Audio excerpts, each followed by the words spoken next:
बात पिछली शिवरात्रि की है। सुनीति शंकर जी के दर्शन के लिए मंदिर जा रही थी तो रास्ते में ऑटो में उसे किटी ग्रुप की 2 सहेलियां नीलम और पूनम मिली। तीनों सहेलियां मिलकर बहुत खुश हुईं। तीनों ने साथ साथ भगवान शंकर के दर्शन किए। फिर तीनों मंदिर से वापसी कर रही थीं, तभी नीलम ने कहा, अरे वो देखो, फ्रूट चाट का ठेला, चलो खाते हैं। तो सुनीति ने कहा, अरे नहीं नहीं, आज तो उपवास है ना, उपवास में बाहर का नहीं खाना चाहिए। तभी पूनम ने कहा, देखो उसमें लिखा है फलाहारी चाट, इसका मतलब ये चाट व्रत में खाई जा सकती है। हालांकि सुनीति का बिल्कुल मन नहीं था व्रत में बाहर का खाने का, लेकिन दोनों सहेलियों के कहने पर वह भी चाट खाने के लिए राजी हो गई। उसने नीलम और पूनम से कहा, तुम दोनों चाट बनवाओ चल के, मैं जरा आरती संग्रह खरीद कर आती हूँ। नीलम और पूनम फ्रूट चाट बनवाने ठेले की तरफ बढ़ चली और सुनीति वही पूजा सामग्री बिकने वाली दुकान पर खड़ी होकर आरती संग्रह खरीदने लगी। किताब खरीदने के बाद सुनीति फ्रूट चाट के ठेले पर पहुंची तो चाट के दोने तैयार थे। नीलम ने सुनीति को उसकी चाट का दोना पकड़ाया।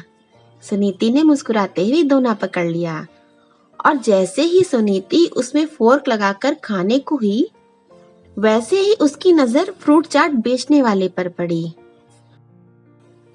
फ्रूट चाट बेचने वाले को देखते ही सुनीति के हाथ से दोना छूटते छूटते बचा।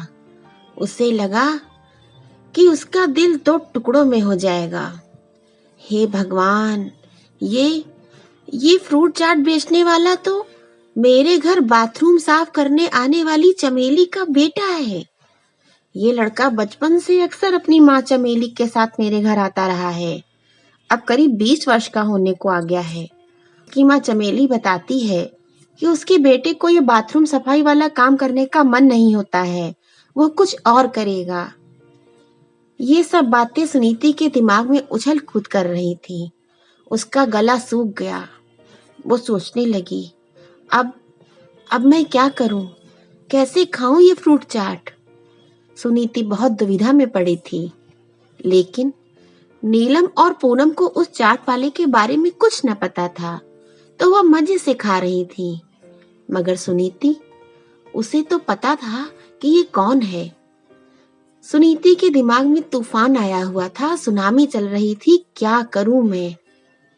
अगर मैं चाट खा लेती हूँ तो कहीं मेरा धर्म न भ्रष्ट हो जाए, और यदि नहीं खाती हूँ तो जाति के आधार पर कर्म का अपमान करने का फल कहीं बहुत विभत्स न मिले आगे चलकर। अगर वो चाट खा लेती है तो कुछ दिनों या महीनों तक मन खराब रहेगा, लेकिन उसके बाद सब ठीक हो जाएगा। लेकिन अगर वो उसकी जाति के कारण हाथ में पकड़े भोज्य पदार्थ का त्याग करती है तो कहीं मरते दम तक उसे इसका अफसोस ना हो कि उसने जाति के नाम पर एक इंसान के कर्म का अपमान किया।